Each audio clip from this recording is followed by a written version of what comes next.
l'évangile de ce soir nous parle de la connaissance de Dieu. Non.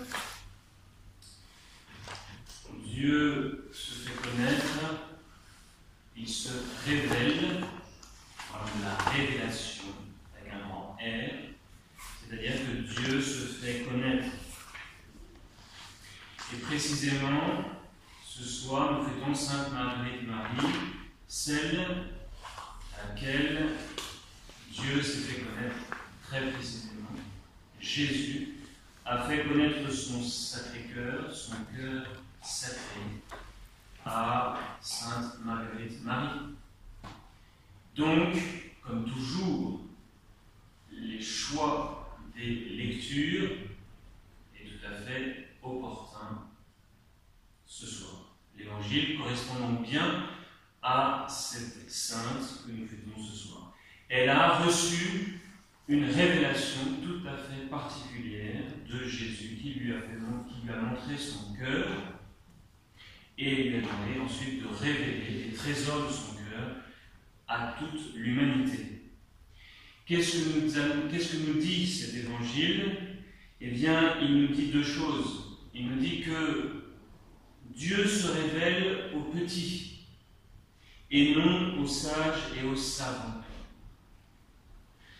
Et voyez-vous, le monde, il est plein de gens sages et de savants. Le monde, il est rempli de gens qui ont fait des études, qui ont fait ceci, qui sont très contents d'eux-mêmes, des gens qui se pensent très intelligents, ou très riches, ou ceci et cela. Les gens sont toujours très contents d'eux. Ce ne sont jamais eux les problèmes, c'est toujours les autres. Vous savez, moi je suis quelqu'un de bien, et les autres sont des gens qui me posent plein de problèmes. Eh bien, à ces gens-là qui sont finalement pleins d'eux-mêmes, Dieu ne va pas se révéler. Parce que voulez-vous, pour remplir quelque chose, il faut que ce quelque chose soit vide. Pour recevoir la révélation, il faut que la révélation tombe dans un récipient qui soit vide.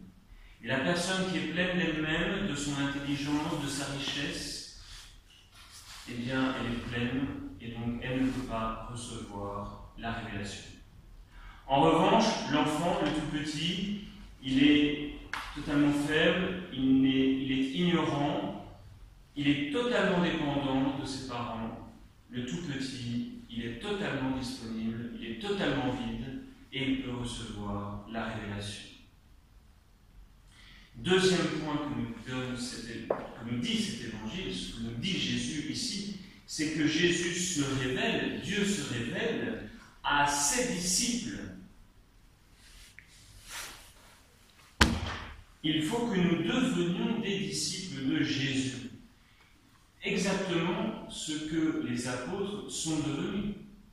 Les apôtres ont été choisis par Jésus afin de vivre avec lui, de devenir ses disciples. Et à eux, qui avaient renoncé à tout, je vous rappelle ce que je disais hier, je crois bien que c'était hier, je disais qu'on ne peut pas suivre le Christ si on n'a pas perdu quelque chose. Eh bien, rappelez-vous les apôtres, ils ont tout quitté pour suivre le Christ, et alors, ils deviennent ses disciples, et alors, ils sont en mesure de recevoir la révélation. C'est évidemment à ses amis que l'ami donne, se partage, il se communique à ses amis. Eh bien, c'est évident que Jésus se révèle, se donne à connaître à ses disciples, à ses amis. Donc la question est de savoir, est-ce que nous en faisons partie ou pas? Et puis, dernière chose que nous dit l'Évangile, c'est que le disciple de Jésus, il se reconnaît comment? Celui qui dit « je suis chrétien », celui qui blablabla, blablabla toute la sainte journée? Non! Le disciple de Jésus, c'est celui qui prend sa croix, comme Jésus a pris la sienne. Le disciple de Jésus, c'est celui qui porte sa croix, comme Jésus a porté la sienne.